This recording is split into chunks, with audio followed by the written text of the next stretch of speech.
You might think that you're afraid of failing, of things not working out, but maybe you're just as afraid, if not more afraid, of succeeding. Maybe what you're currently trying to do is to become a new version of yourself, to experience a reality that you once only dreamt of.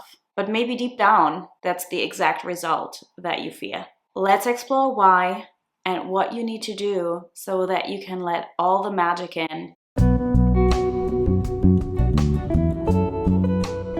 Hello my loves, welcome back to my channel, or welcome if you're new here. My name is Lorena, I'm a somatic self-concept and identity coach, and I support you in bridging the gap between who you currently are or perceive yourself as and who you desire to be or become, so that you can break all the patterns that are annoying and that keep repeating in your life, and so that you can step into the reality and experience the reality that you have been dreaming of. When I talk to women about why they don't go all in or what's stopping them, a lot of them are afraid that what they're doing won't work out. They are afraid of failing, like truly failing, right? Not stumbling, but actually failing. Maybe they are afraid of rejection, or they are afraid of abandonment, of things not working out, because it's painful. It's really painful. Sometimes they are afraid of being stuck.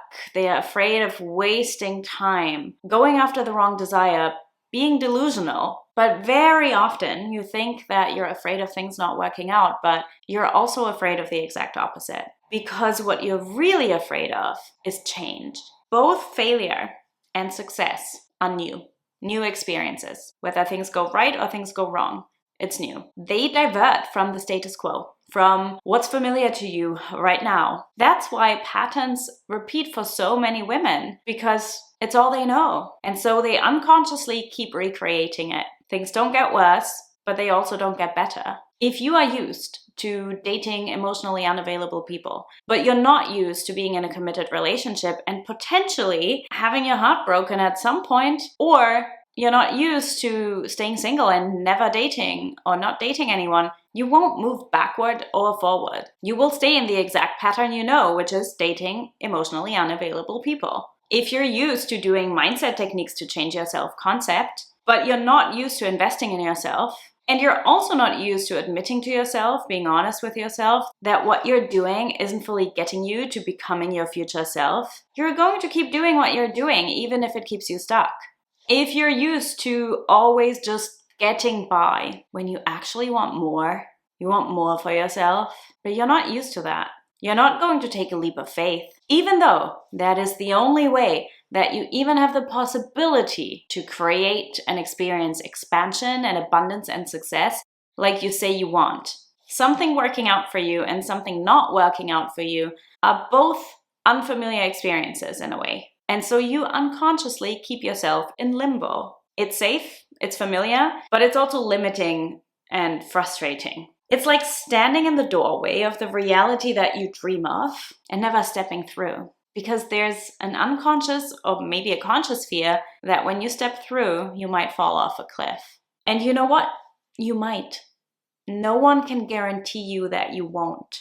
If you have the right support around you, if you know that what you're doing has worked for many other people, then yeah, the chances are a lot higher. But there's never a guarantee, ever. Let me know in the comments if you resonate with this feeling of being stuck in limbo, not fully moving forward, but also not going back, and kind of just staying in the same patterns that are just good enough. The thing is that we always have conscious desires and unconscious desires at the same time. Your conscious desire is what you say you want, right? You say you want a new job. You say you want a promotion. You say you want a committed relationship. You say you want to move to a different city. But your unconscious desire might be the exact opposite.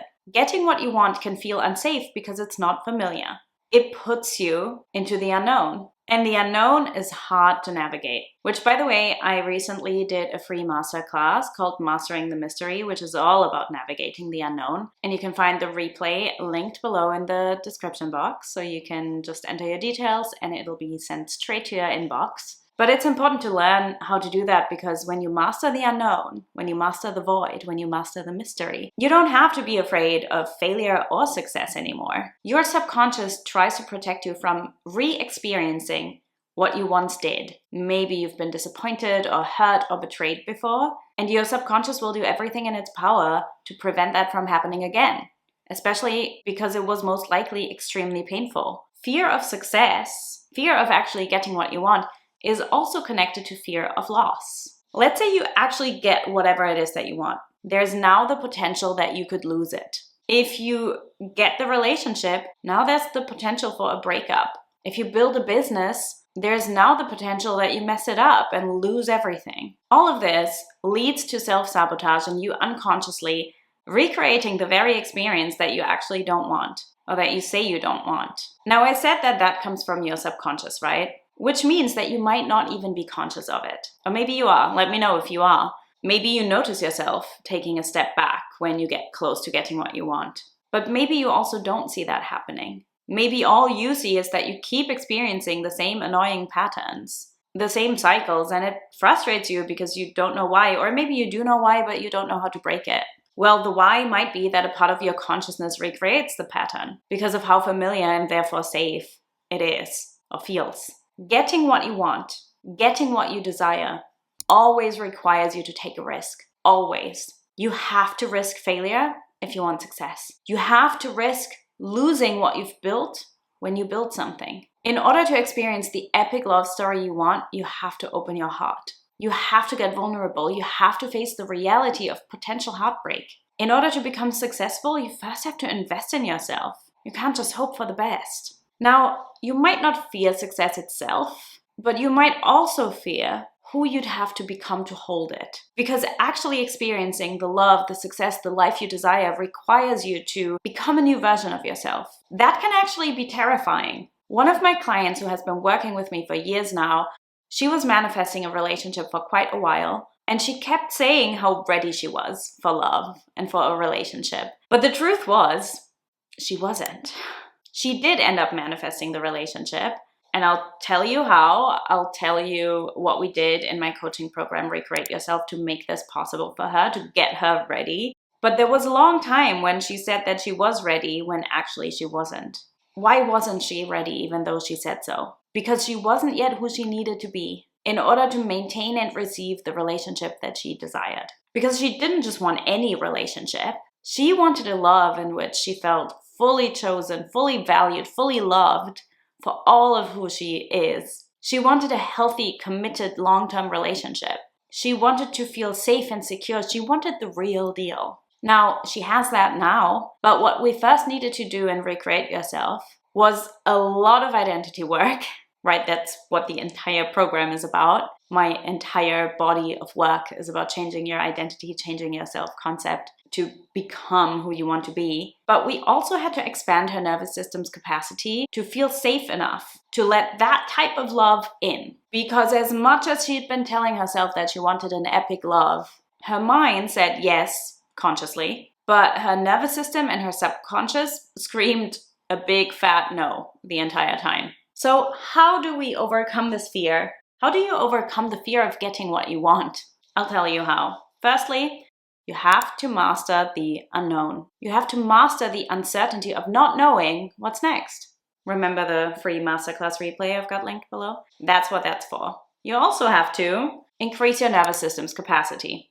Now that's the example that I just gave from my client. And what that means is your capacity for expansion, for a new version of yourself, to be able to hold that. Your capacity for the discomfort of processing the emotions that you need to process on the way, because there's a lot that you have to face, especially from your past, if you want to step into a new future. And also your capacity for the very emotions that you want to avoid feeling by getting what you want. Because really, all we really want is a feeling. Even if we connect that to a thing, you really just want a feeling. So to illustrate this a bit more, if you want love, you need to increase your capacity for rejection, for hurt, for abandonment, for disconnection. If you want visibility, you need to increase your capacity for judgment, for hate, for gossip. Number 3, you need to land in the embodiment of where and who you want to be. Now, this is the identity work that I spoke about. You need to become a new version of yourself. Not just change your mindset, by the way. Not just speak about her, but become her. And you also need to, drumroll, take action towards your desires. Just take one step forward. Just for today. Just one step, whatever that looks like for you. Even if that for today is just to share your desire with someone and to break the shame cycle. What I teach in Recreate Yourself is very trauma-informed, by the way, and we do a lot of emotional processing and we work with shame specifically a lot. Because shame tends to be an emotion that arises for a lot of women, and shame is very much connected to your identity. It's deeply connected to your self-concept, because shame is something that you feel about yourself, about who you are, not what you did or not what the future holds. So working through healing shame is very powerful. And it's always really beautiful and potent when my clients get to heal their shame and then they just take up this space and they allow themselves to be witnessed. And that is really healing. It's really healing to have other people, including myself as a coach, but also others in the program in that case, see and hold the shame that they have for maybe fully claiming what they want. Because that's vulnerable. We hold so much shame around our desires as well. And dissolving that shame is so important so that you can actually allow the desire. You don't have anything to prove to anyone, right? So maybe let that be your action step today. Maybe just share that today in the comments. What do you most desire? Share that below. Maybe even share what fears might be blocking you from actually going for it. But of course, you can also take a bigger action step than this, right? Share the post on Instagram that you've been wanting to share, that you've been scared of sharing. Send the text to your crush. Hire the coach that can help you. And obviously, if you need help with your self-concept, then I might be the woman for you. But whatever it is for you, do the thing you fear. Do the thing you fear, but that you know will expand you. That you know will get you closer to who and where you want to be. Expansion is scary.